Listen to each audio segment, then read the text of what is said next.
is brought to you by Head Start Basketball. I truly believe you can play pack, you can play no middle, you can play hard hedge, you can play blitz, you can play drop, ball screen coverage. I think you can play any way. At the end of the day, you got to contest shots, you got to limit rim attempts, and you got to clear the glass. And I think whatever our style is, those are three things we're going to take a lot of pride in. Matt Goldsmith is entering his first season as the head men's basketball coach at Middlebury College.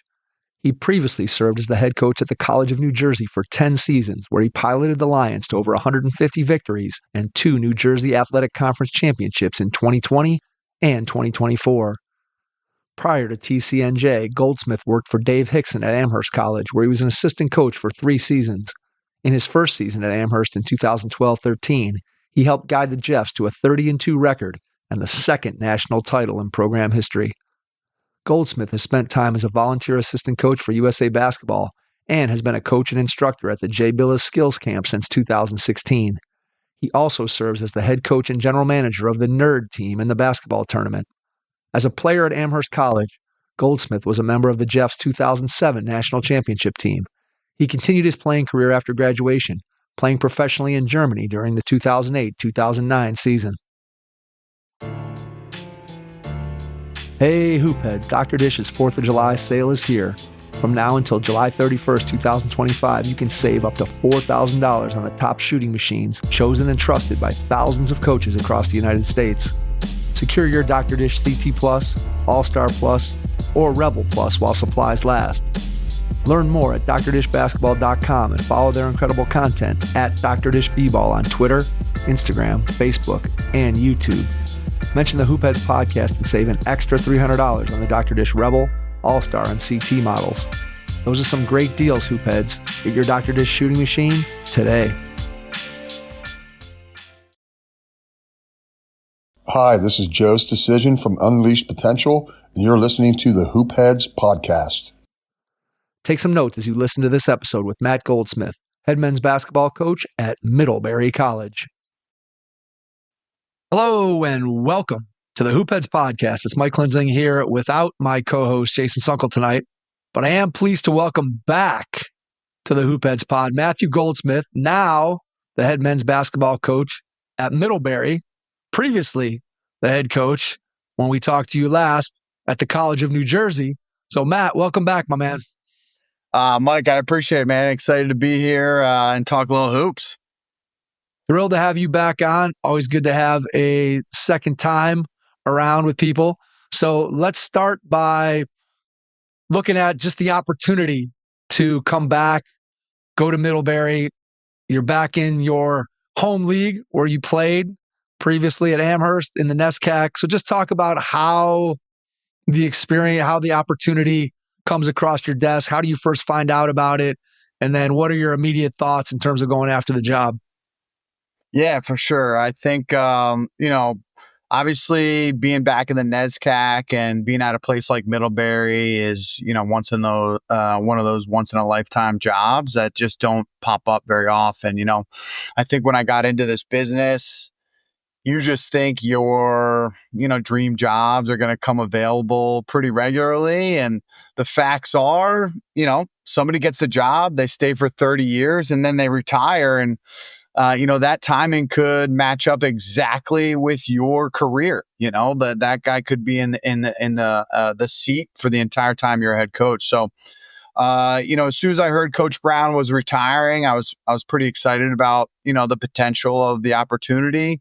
I love TCNJ. I love what we've been able to build. And I think we've gotten it to a really, really special place. But being back in the NESCAC and at a place like Middlebury, it just comes with a lot of, benefits and systemic success across their department. I think they're, we are fantastic in almost every sport they play, 31 varsity sports. So places like that don't often open.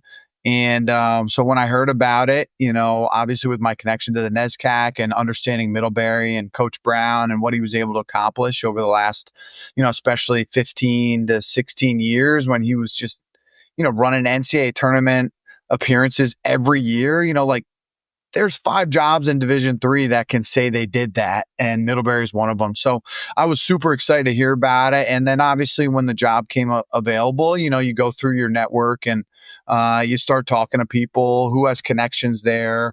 How can I get in front of the athletic director? A couple people reached out to me directly. So that was nice because I already had some interest, and then they showed interest in me.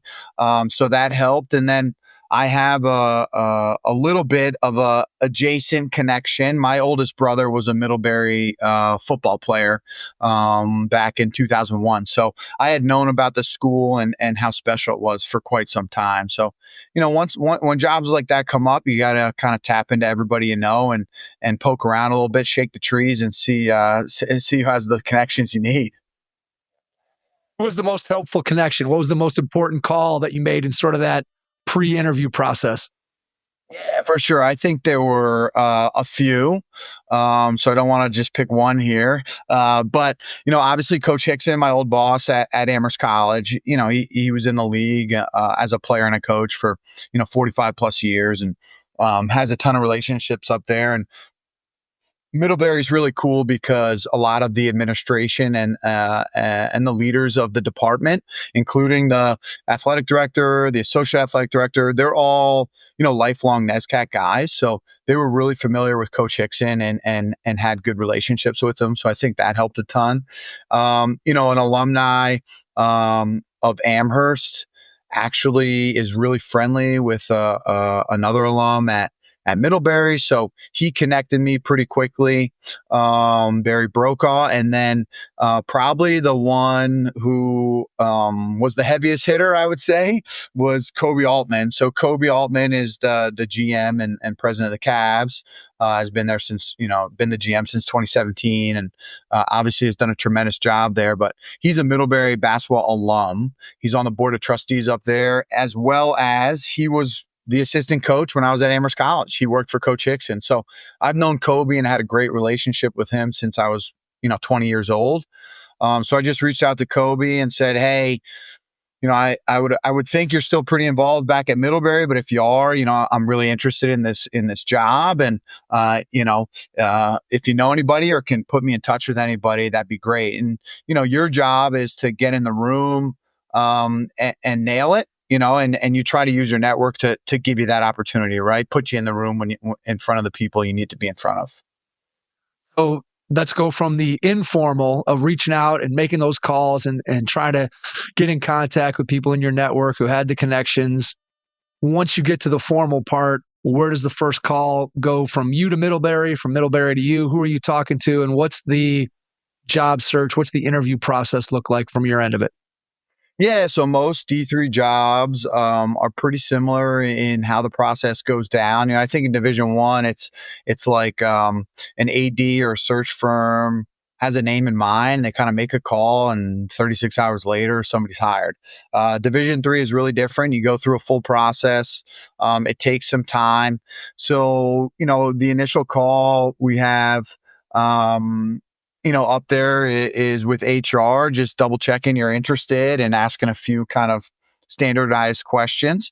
And then when you let them know you're still interested, then you move into the Zoom phase. I think most D3 jobs typically Zoom 12, 15 candidates from their pool. And then from there, they're going to pick anywhere from 2 to 5, I think, to campus is pretty standard. I think Middlebury ended up picking 4 and bringing us all up to campus. And then, those are pretty intense days. They start everyone's different, but at Middlebury, we started the evening before with a dinner. And then woke up, immediately was kind of picked up by the associate athletic director for a breakfast, and we moved from there. So it started the night before, probably around 6 o'clock, probably 6 to 8:30, and then the next morning was 8. And I think I got back to the hotel to meet up with my wife around 5, probably. Pretty full day. What were the questions that you wanted to ask them? I think people always ask somebody who goes on an interview, what questions do they ask you? I always think it's more interesting. What questions did you have for them as you went through the process? Yeah, I think, I think it's important to go into jobs and Obviously you want to interview and present your best self, but at the same time, you want to make sure it's a great fit for you. So coming in ready to go with really high level questions or whatever you're not quite sure on, I think is really important. For me, some of those questions aligned around, like I have three small, little ones. My wife and I are pretty settled in. We're pretty settled in at TCNJ. Like figuring out the resources and what the position's going to look like was really important, and making sure it was the right fit for the family and how that was all going to work. And this was a family decision, not just a Coach Goldsmith decision. So understanding those pieces was really important. And my wife and I, we wanted to be at a place that had a family environment, cared about connecting to the entire group, not just, kind of be in silos and do their own thing from program to program. So, we were trying to get a vibe around that and that experience up at Middlebury. And from the jump, the community and the connections, and the warmth of the department and the people up there really shined brightly for us, and it became super appealing from the start. Some of the classic questions to get around, in Division III especially, I think there's a ton of super elite basketball minds and basketball coaches. And because of the level and the resources at the level, not all of those coaches have the ability to be successful. And it's kind of not their own fault in a lot of ways. Their hands might be tied by certain things within the department or the school or the way college athletics is moving these days. So, I was trying to establish, I thought that those things were being done at a really high level at Middlebury, but when you're up there and you're going through the process, you ask those questions just to make sure that what you're seeing from the outside is actually what's happening from the inside. So, trying to sort out those resources and, does the institution really care and want to do well? And do they want to do so well that they don't care about anything else? Right? Like there's a balance to it. And I thought for me, Middlebury was a really, really special place because they win national titles in almost every sport. And we want to do that and build on what Coach Brown has been able to accomplish at Middlebury and get the men's basketball program there. But at the same time, they want to do it the right way and make sure, we're teaching young student athletes to be like great people, great citizens, and great leaders down the line. So I was really excited about that balance that they were striking at the college. When you say resources, what exactly are the things that you look at that in your mind are things that have to be in place in order for you to be able to have success, as you said, at the highest level? You may be able to have success within the confines of what your program can be because of those resources. But if you want to compete at the highest level and be able to compete for national championships, like what you're talking about, what are one or two of the resources that you feel like, hey, this has to be in place in order for us to be able to compete for national championships at the D3 level? Yeah, I think one of the biggest ones, honestly, is assistant pool and what that looks like and who you can bring in. The resources and amount in your assistant pool. Not only does it have an effect on the type of talent you can attract as your in your staff, but in the longevity of your group, right? And when you can really provide, a good life to your assistants and your staff, not only can you again attract great people, but you can keep them around for a long time. And I think in Division III, that's a really big difference maker. At TCNJ over the years, we had elite assistants. And whenever there were transitions within our program, like is normal across all levels of basketball, certain things go missing or get lost in the shuffle, or you're reestablishing kind of our recruiting do's and don'ts and what we're looking for and things of that nature. So some things occasionally dip. but having some longevity and connection from staff to staff, or having the same guy for a significant period of time, I think makes a really big difference at our level. And Middlebury was able to provide that. And again, we've been really fortunate at TCNJ that we were able to keep people around for a relatively long time for what we were giving them. But they also understood that I was going to fight for them to get that next job and be able to, continue their growth in their career. So that was probably one of the bigger ones I was looking for in the search. Obviously, you're following a guy in Coach Brown that had a tremendous amount of success. So in the process of interviewing, was there a discussion of, well, hey, the program has obviously been in a very good place for a very long time. They're clearly wanting to continue that tradition. You're clearly a different person than Coach Brown. Obviously, we know everybody coaches in their own style. So was there a discussion of, hey, we've had success under this particular, again, the program's been doing well under Coach Brown. How do we continue that? And how is Matt Goldsmith going to bring something different and yet continue to excel? Was that part of the discussion? Yeah, 100%. I think, I went into it because of my knowledge of Middlebury as an institution and the league itself. I understood or valued from my end that continuation and ability to grow the program while also understanding the traditions and the connection that the alumni have already had. So that was high priority for me and would be high priority for me, whether Coach Brown was Coach Brown or not. I think at a place like Middlebury, that's really important.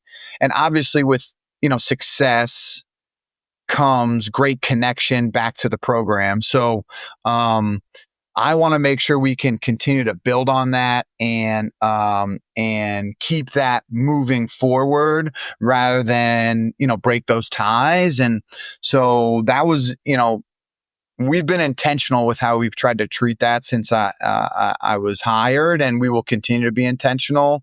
But obviously, filling a guy like Coach Brown's shoes comes with a lot of pressure. It's like a little nerve wracking.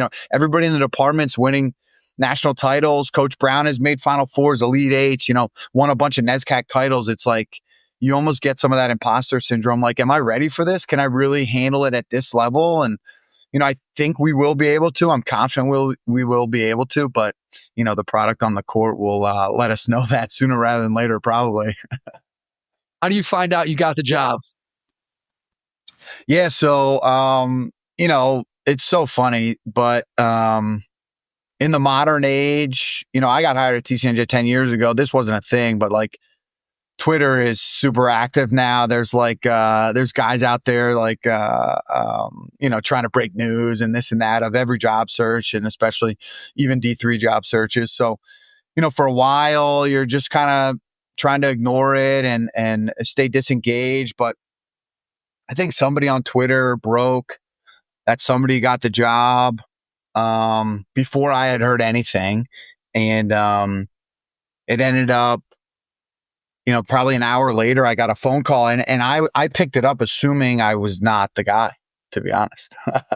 and Aaron, the athletic director at Middlebury, just, we had a little conversation to start, just catching up, and then said, hey, I want you to, we think you'd be a great fit, and we want you to be the head coach of Middlebury College. And again, then your gears start turning, just the transition and your current guys and what that's going to look like. And I got to talk to my wife and the whole thing. But from the jump, when I got that call, I was super excited about the opportunity, because I did understand just how special a job and a place like Middlebury is and can be as we move forward. About the conversation with your wife. Obviously, you've been talking about it once the job comes open and you're going through the process. Clearly, you guys have already talked about the possibility that it could happen. But when you officially get the job, obviously now there's a lot of things going on. As you said, you got a young family. you're going to have to uproot them and move and all the things that go along with that. So what are the conversations like with your wife sort of as this process is going on? And then eventually when you decide, hey, I'm going to take the job, what are you guys talking about? What are you trying to figure out in those days right after you said yes and accepted the position?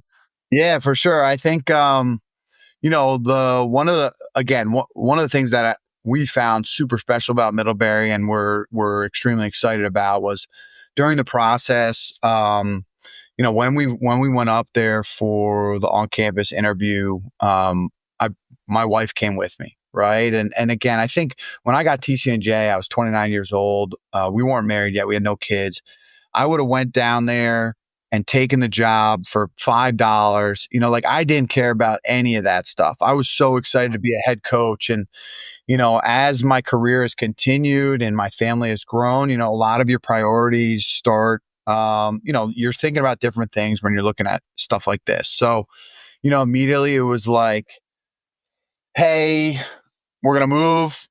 Like, is this the right time for the kids? Switching schools, things of that nature. Like, we got to find a new house. The housing market has changed significantly, right? What would my wife Laura do while we were up there? Like, how would we approach that? All the logistics of life start getting involved in the conversation. And again, we were lucky that we're in a place. Our oldest, our twins, they're 5 years old. They're about to start kindergarten. So it was really a good time for the family to make an adjustment. And if we were going to move, it was a good time to move. And I have one of my mentors, Sean Ford, who's the director of operations for USA Basketball.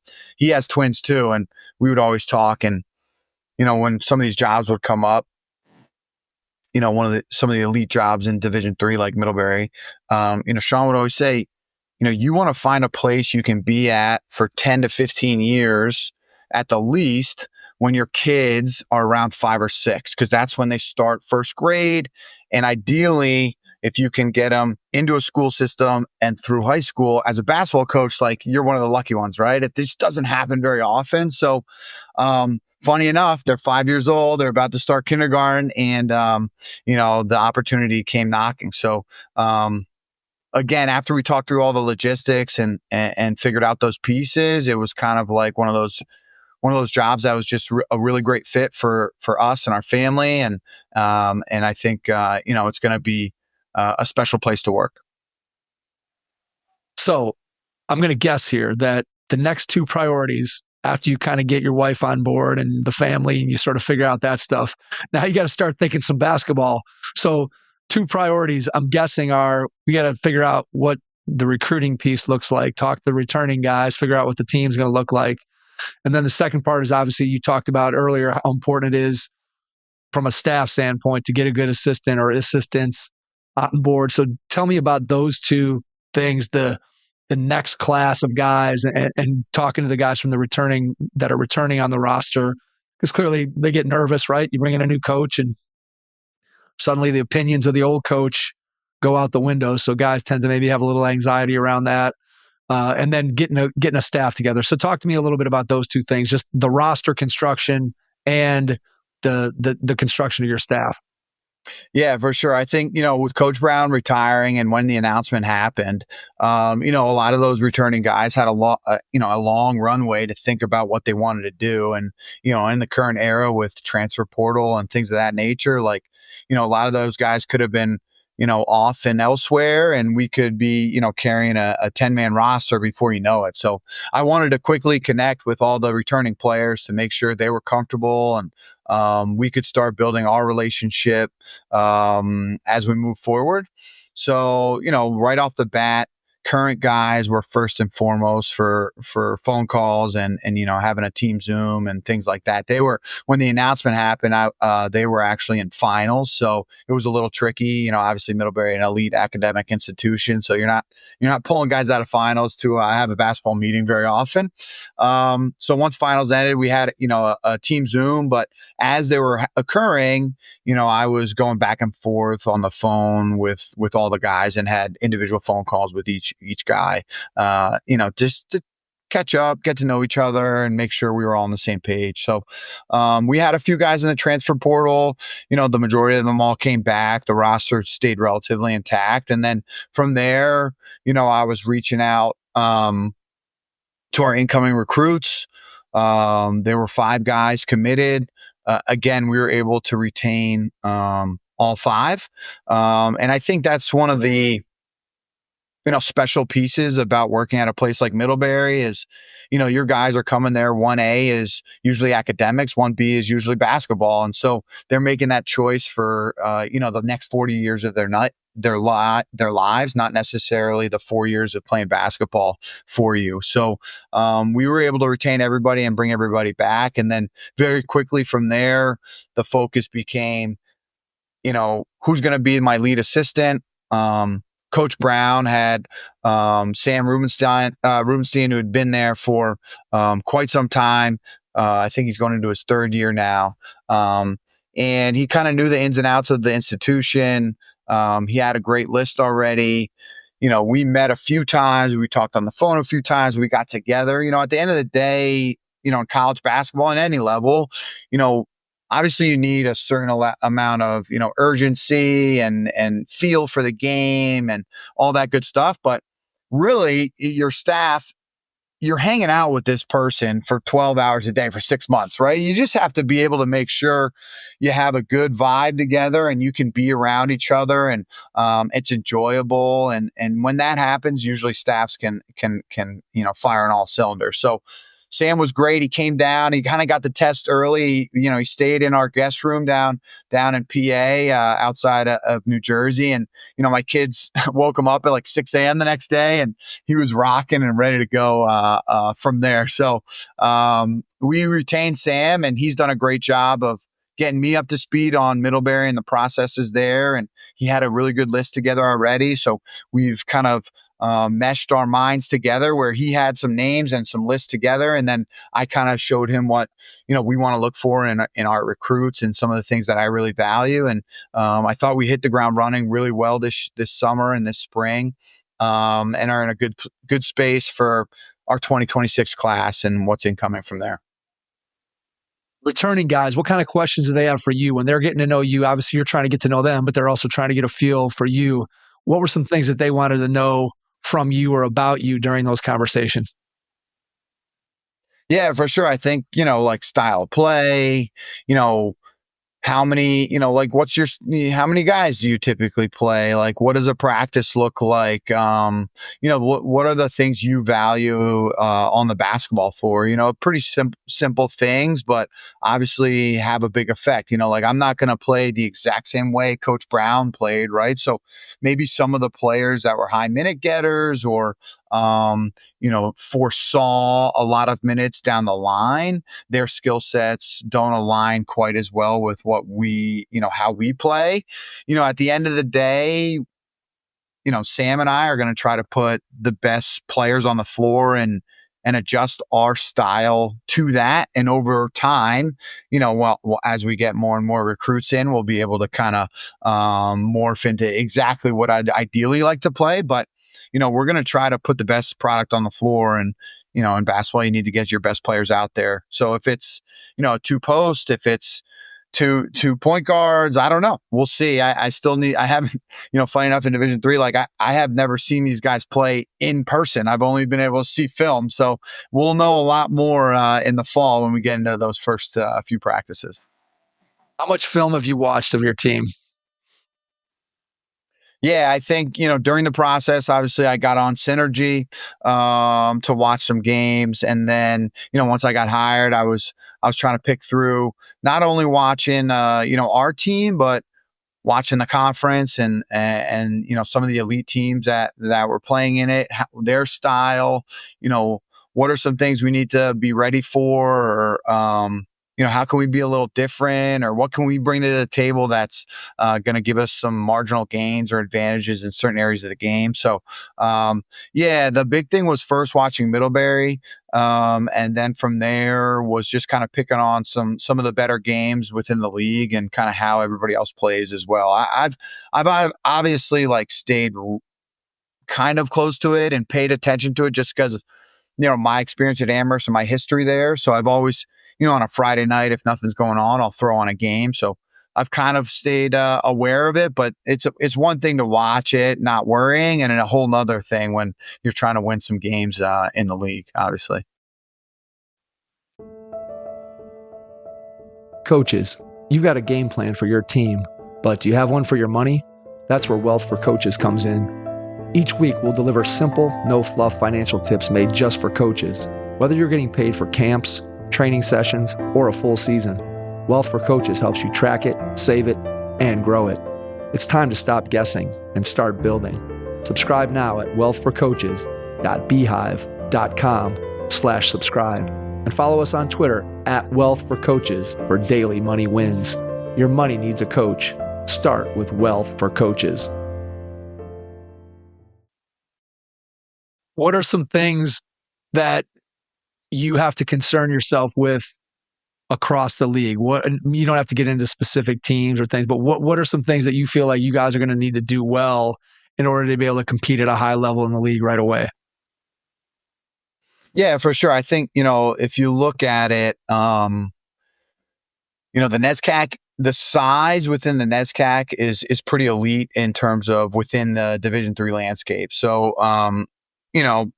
you can't teach height, right? We all say it. We all know it. In basketball, size matters. And then the other piece to it is, if you looked at the two teams who were kind of in the front of the league throughout the year last year, Trinity and Wesleyan, they both made the Final Four last year, with Trinity eventually winning the national title. Both those teams are pretty elite defensively. I think Tufts had a really good year defensively. They were in the 3-hole. All three are super well coached.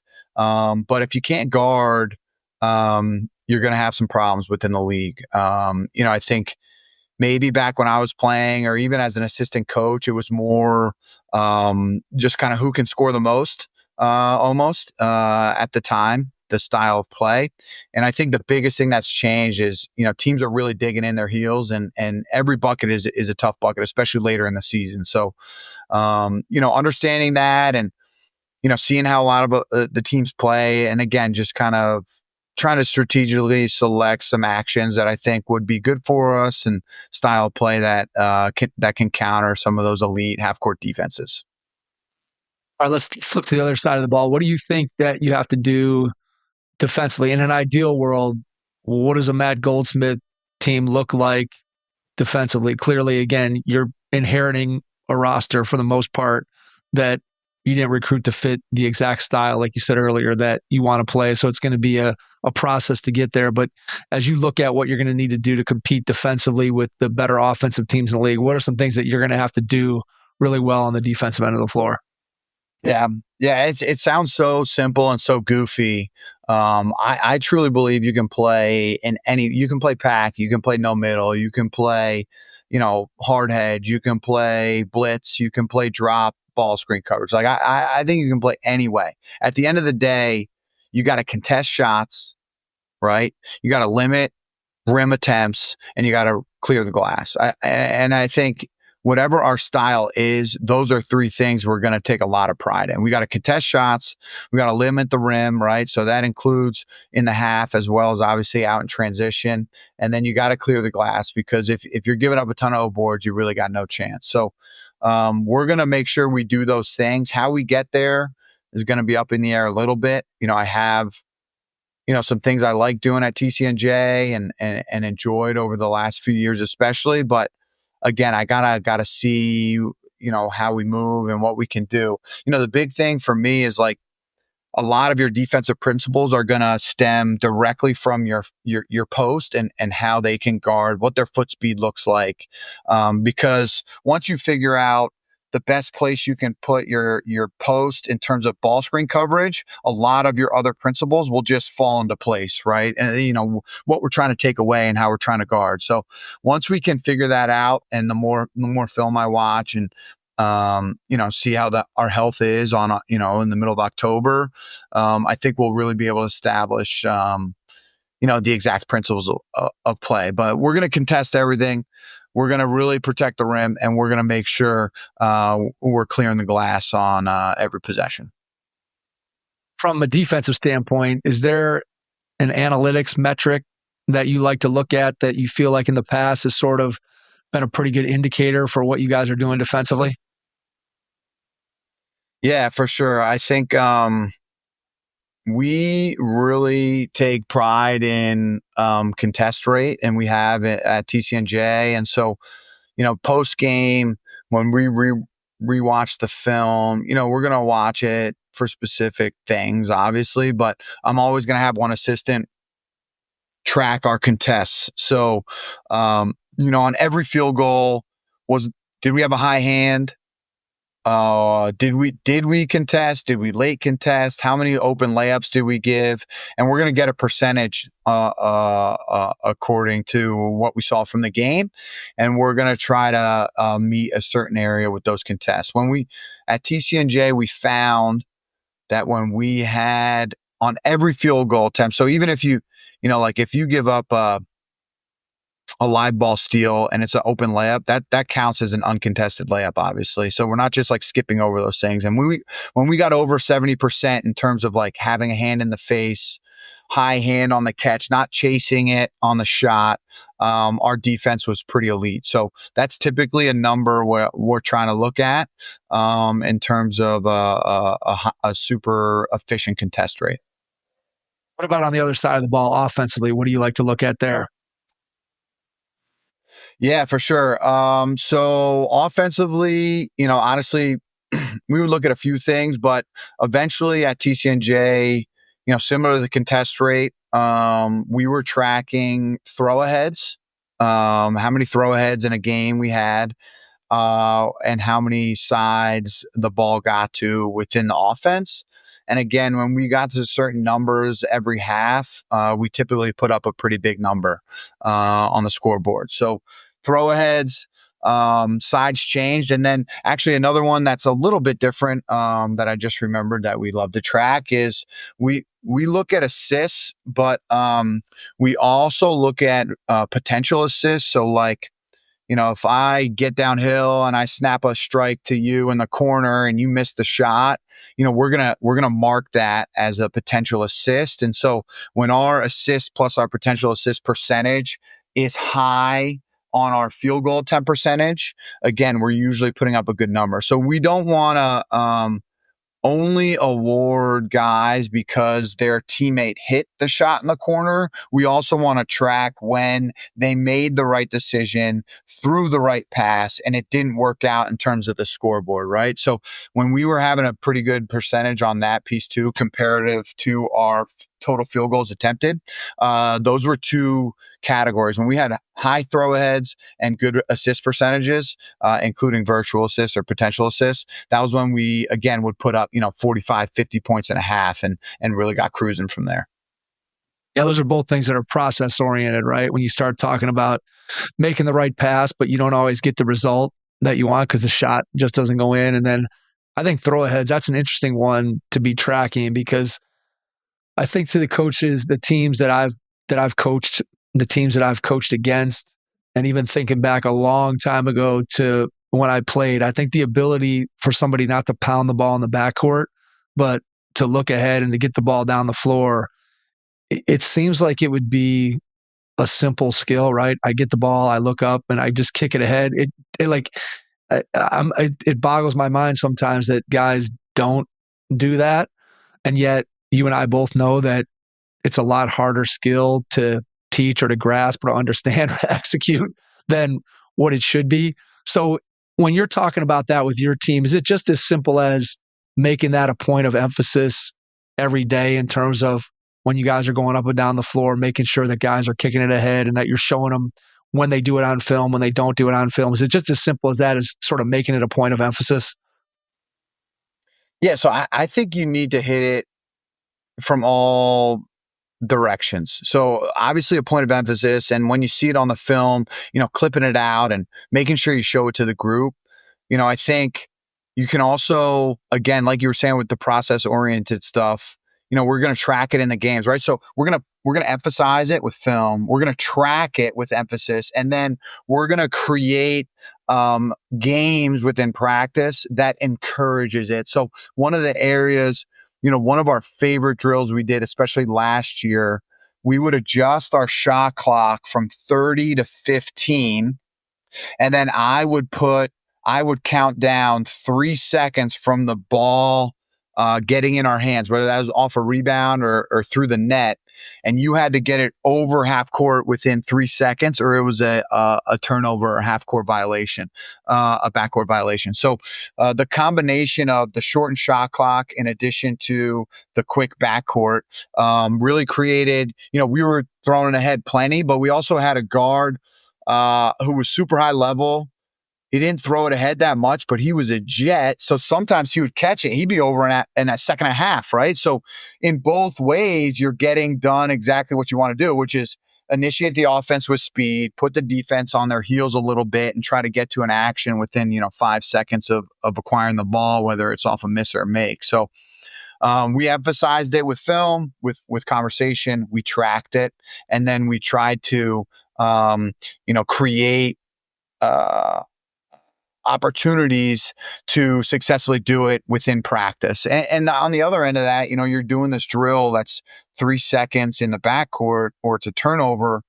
And now defensively, you're actually doing a really good job of slowing the team down. And so, the byproduct of some of those drills was actually that our transition defense was super high level. So it was created to get us going and moving with pace, but it ended up helping us out on both sides of the ball.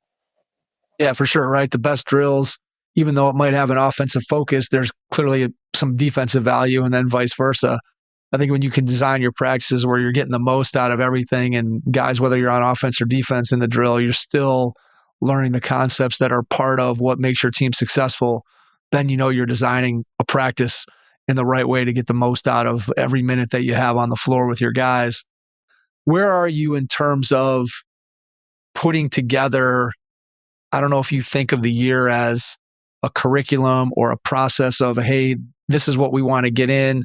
And it's not like when somebody gets a Division I job in May where you've got the entire summer to work with your guys to put things in so that when you hit the ground in the fall, you've already got a lot of your stuff established. So how have you thought about, clearly in the past when you're returning at TCNJ, you have a rhythm of, hey, I know what guys I have coming back. We've already gone through. They know how I run things. We know what we got to get in and when we got to get it in.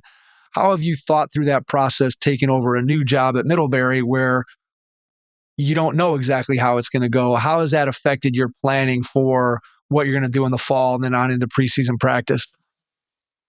Yeah, I think the biggest thing it's done is, I think every coach comes in to every offseason. You almost think like you have to add something, right? You have to add an action or a defensive principle or whatever it is because, there's a new trendy one or you saw a clinic or whatever it might be. And I think, going into running, a program that I haven't been a part of yet and having a shortened time period to get everything in, I think, I know the style of play and I know the actions I really enjoy, but at the end of the day, I really have to select 2 to 3 of them and kind of go all in on those for the first 3 weeks or so.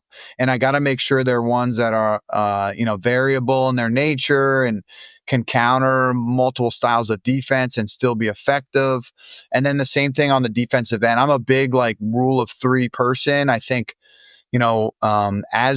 as the program builds and I'm here longer, I think you can add to that. But for this year, it's going to be what are the 3 things that are absolutely non-negotiable defensively that we want to be great at? What are the 3 actions we want to be really, really good at offensively and kind of make sure that we're wasting no time within practice and we're focusing in on those areas, right? And I've always felt like 80% of the game is transitions, ball screen or handoff, offense and defense. And then can you make shots and close out to take away shots, right? So the 80% of our practices will probably be around those three areas, especially early on, to make sure that we can, be great in those spots. And then as we move forward, we're going to get into more specific, like situations or scenarios or styles that we can do, and kind of build on it from there. I don't know what you've done in the past with your 8 days, but I'm assuming your 8 days, you're going to use them all this fall before formal practice starts. Regardless of how you may have used them in the past, I'm guessing all 8 are going to come before practice starts. Yeah. So Mike, it's actually super. I wish that NESCAC does not allow basketball teams to use 8 days. So we are don't get any. So Wow. it's I just didn't a realize that. league-wide rule. Yeah, it's honestly, I kind of didn't even realize it until I talked about it with my assistant at one point. Like, how have you guys been using your 8 days? He's like, we don't get them. So yeah, it's devastating because I just want, like, you get a job, you just want to get in the gym. It's going to be months since I get it to when I can actually be in the gym. You just want to be in the gym and obviously try to take advantage of those 8 days. But yeah, we're going to be sitting tight, trying to sort it out and hoping for the best, hoping our leadership is really good. Our pickup games are good. So it'll be interesting. You know who your leaders are in terms of putting together pickup games? Do you know who those guys are yet?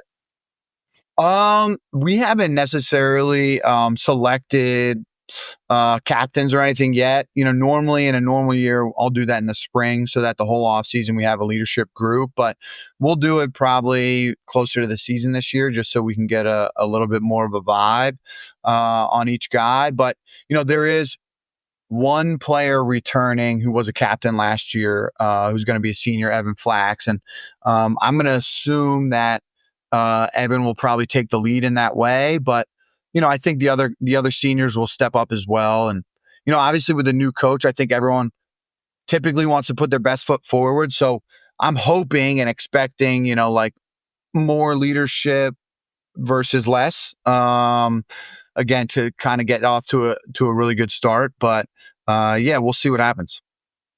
As you're talking to your guys about what they're doing over the summer, where are guys finding games? Are they playing pickup? Are they working out by themselves? Just kind of when you're getting a feel for what your guys are doing, where are they? What are they doing? Just in general, obviously you're not going to go into those specific guys, but just what are they doing to make themselves better over the summer in the conversations that you're having with them?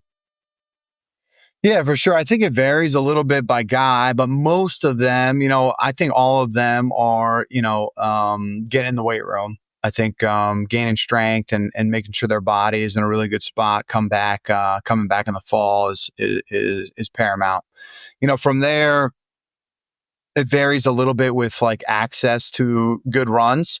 I think one of the things we were able to help them out with pretty early on is, just the network that Sam and I have and the people we know and, reaching out to the guys and saying, hey, if you're not sure where you can play or you need a run or, you want to be connected to other college players or former pros or whatever it might look like, reach out to us because we might know somebody in Charlotte. We might know somebody in Baltimore. We definitely know people in New York. I know people in Jersey, outside of Boston. A lot of our guys have internships in some of the bigger cities, especially Boston and New York. So, we know the good runs out there. We know good leagues. We can help connect you to people to get into, on a good team and play, really competitive high level basketball over the summer. And I think you need that mix. You don't need to be in 10 leagues, but I do think, getting in the weight room 3-4 times a week and then having 1 or 2 like competitive summer games a week is super beneficial. And then you can sprinkle in, your skill work or whatever it might look like from there. Some guys, they're in maybe more rural areas or don't have access to a good game, but they're going to work a lot on their skills and their bodies. I think all of it can help, but in an ideal world, it's going to be a lot of weight room and just, some good, high quality competitive men's leagues. Yeah, it's tough, man. It's a challenge. My son's going to be a sophomore at Ohio Wesleyan and trying to find good quality pickup games to be able to play and supplement what he's doing in the weight room and when he's working by himself. it's tough. It's hard to find good games, at least find them on a consistent level. And like, he put together a whole list of not just guys from Ohio Wesleyan, but just guys that play here in the Cleveland area, and just trying to pick a time and a day and find a gym where everybody can show up and be there at the same time and whatever. It's definitely a challenge. It's not, I always tell them, I'm like, man, back when I was playing, you just go and you could find a park or find a gym, and everybody was playing pickup. You could actually find good games. Now you go anywhere, you try to find a good game for good high school or good college players. It's almost impossible to find a pickup game that hasn't been like pre-organized. Like your ability to just show up at a court somewhere and have a good pickup game. It's I don't know, man. I'd have a hard time in today's basketball world when I think about just how easy it was for me to find games back in the day. I always tell my son, I'm like, man, I didn't know how good I had it back in the day. Totally a different world. What's been the most surprising thing about being at Middlebury? Is there anything that, I don't know, if caught you off guard positively? I don't want to say negatively, but just a surprise, something that maybe you didn't realize from the outside. Yeah, for sure. I think, being in the league and at a rival institution, you think you know everything about a place, just from seeing it from afar. But I think until you're inside of it, you don't really understand it. And, I've been, going into the job and talking to people and having conversations with, people connected to the program and alumni. Everyone talks about the community. And, I'm sitting there thinking, like, is it that special? Like, what are we even talking, the community, what are we talking about? And, now being in it, it is super special. And again, I don't think I really appreciated that from the outside. And now being inside it and understanding, the care that, not only Middlebury, the college, the alums and the program and the athletic department has for men's basketball, but, the Vermont as a state and and Middlebury as a town and the surrounding communities and the amount of people who really care about the program and how we're doing and making sure we're bringing in the right people and really good kids is on another level than I've seen or I've experienced. So that piece has been really exciting. And I think it comes with a ton of advantages, and, it comes with, an eye on you too. So you gotta do things the right way. And, it's going to be a different level of pressure than I had at TCNJ, and there's going to be more eyes on us. But again, I'm excited for that challenge more so than scared or anxious about it. Had a conversation with Coach Brown since you've had the job? Yeah, for sure. I think, obviously when we were going through the process, during the day up there, I was able to sit down with Coach Brown during the interview process, which was really valuable and super appreciated. And then as soon as I got the job, we had a conversation on the phone, and then, the day he retired, I made sure we got in touch a little bit there as well. So we've been talking, and again, having Sam, as a continuation from him to me has been super beneficial, and kind of understanding the program and the people within the program as well. So you just try to stay connected. The people make up programs. And so being able to stay connected to the people who built it and care about it and, put so much time into it, I think is really important. So that was a priority, and we tried to be intentional with how we behaved around it, and making sure Coach Brown feels welcome. It's like, the next year is going to be his first year not in the gym, in 40 years, so, he's always welcome. He knows that, but I'll say it here too, so that everybody knows it. But he can come to the gym anytime he wants. The door's always open. He's such a humble guy that I bet unless I invite him, he won't show up. Because he probably doesn't want to like overstep or anything. But I'd love for him to be around and stay around, and have a guy to continue to pick his brain about certain things and what worked, and how he got it rolling and how it kept it rolling, and making all those NCAA tournaments. So, yeah, just trying to build a relationship with them and show the proper amount of respect towards them, and value everything he kind of put into the program. What advice would you have for a coach who takes another job? Obviously, you have to leave behind the program where you were before. And for you, you built a tremendous amount of success at TCNJ and you were there for a while. What advice would you have for a coach in terms of just the final talk that you have to have with your guys, with the people that are there at your previous school as you walk out the door? What obviously was difficult to do, and clearly those conversations are never fun, but what advice would you have for somebody who's in that position? What did you do well? What would you maybe do, I don't know if differently, but just how did you handle that part of it? Yeah.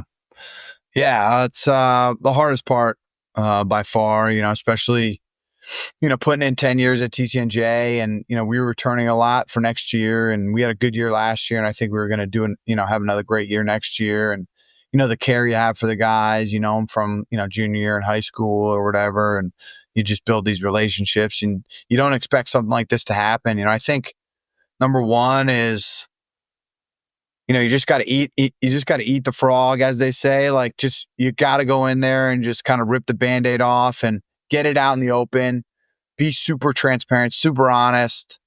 Hey, this opportunity was something that for my family and I, it would have been silly not to, look at, and ended up working out and making sense for us. And, it was never the plan necessarily, but, we always talk about family within the program, right? And, if they're putting their family in front of the program, I gladly support that. They should be. And that was kind of where this decision came from, is putting my kids and my wife in, first and foremost in our lives. So getting in front of that early, and then, don't assume, I think this is really harder said than, harder to do than to say, or whatever that phrase is, but don't assume the reaction of your guys, or, oh man, I bet he's going to storm out and be mad at me. I bet he's going to curse me out. He's going to talk trash behind, whatever. Just go in there and be honest and straight up about it, and see how it goes. Like, our guys were awesome about it. They were really happy for me and my family, and congratulated me. And, again, we're just like so genuine about it. And I think we deliberately recruited like great people who are also great basketball players. So I think that helped, but just don't assume what their emotional reaction is going to be. Just go for it, do it.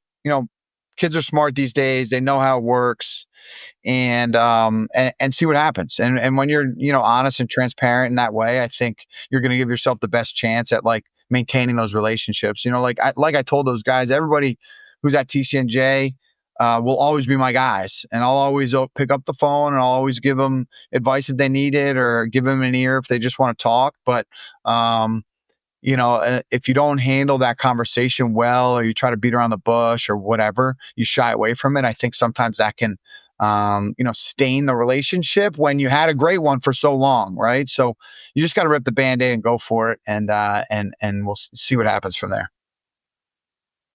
The honest truth, right? And I think coaches learn that over time, that you can't, as you said, you can't beat around the bush. You can't dance around it. You just got to come right out and say what it is that you think, whether it's in the case here of taking another job, or when you're talking and having a difficult conversation with a player.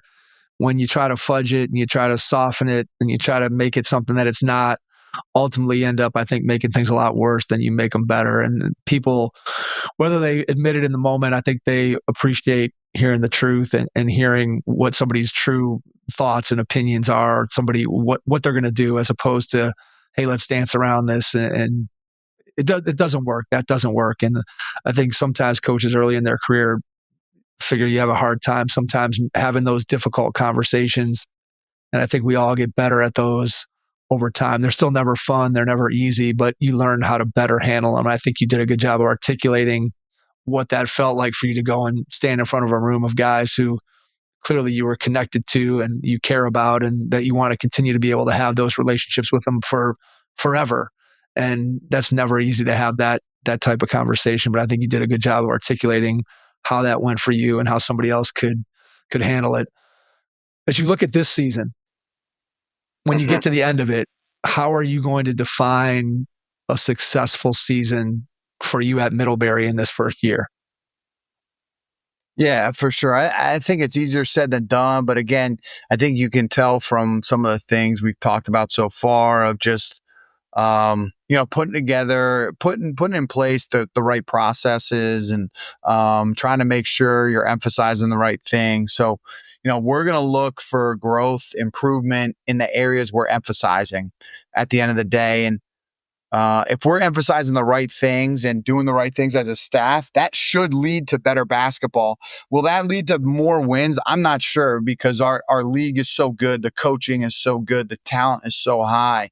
But, are we improving and kind of setting the groundwork and the framework for how we want to behave, how we want to act on a day-to-day basis, the culture we're looking for, how we react to each other in the tough times? If we're doing that the right way, I'll be pretty excited. Obviously, I'm as competitive as they come. I want to win a lot of games, but if we're showing improvement and we're getting better, and we're at our best, in February and March, I think that's gonna tell me that we had a really successful season. And were we able to stand up for what we believe in those tough moments or in those tough conversations? So that's the challenge. You just got to remind yourself of those things, like what you really care about and what you value, and put them on a sticker right in front of your face in your office every day to make sure you're reminding yourself. But that's what we're looking for: improvement from day one to the final day of the season in the areas we're emphasizing.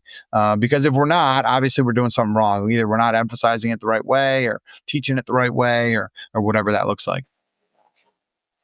What's going to be the hardest part of getting to that success? What's going to be the most challenging part of that?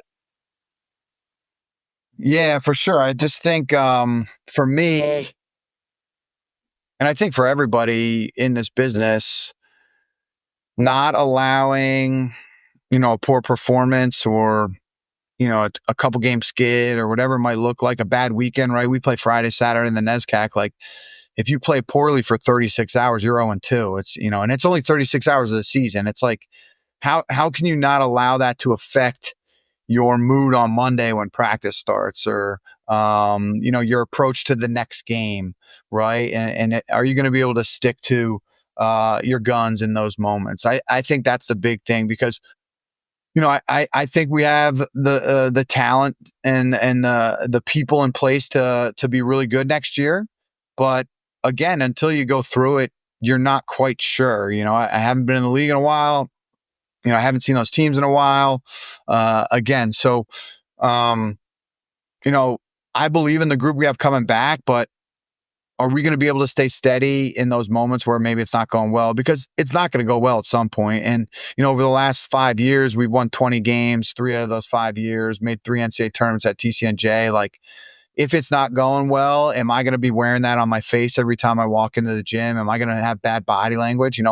I think I won't, but I'm competitive, so we'll see when it happens, right? That's the challenge, is kind of rise up to that occasion and be who you are, no matter how the result goes on Saturday. All right. Final question. What are you most excited about? What's the one thing that you haven't gotten a chance to do yet that you're most excited about being the head men's basketball coach at Middlebury? What are you most excited about? Yeah, it's a great question. I think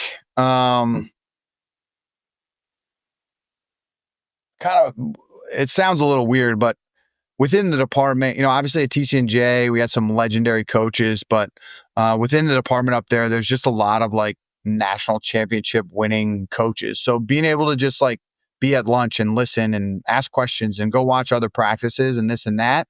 And then again, I say, 1B to that answer is to be able to experience that community and that alumni group and the love they have for the program in person, like that first homecoming, that first big alumni day when guys come back and come back to a practice and, those moments where, the people who have kind of built the program, like come back and you get to know them a little better. I think those are really cool. I'm super excited about that. I know, and I feel confident we're going to be successful up there.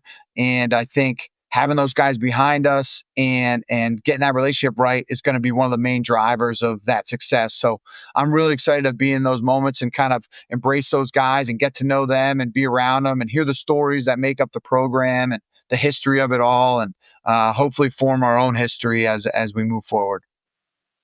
Well, I can feel your excitement, and clearly new opportunity, new place, someplace that you're familiar with, where, as you said, you're going to have a great chance to be able to win at a very high level. So wish you nothing but the best. Before we get out, share how people can find out more about you, reach out, social media, email, website, whatever you feel comfortable with. And after you do that, I'll jump back in and wrap things up.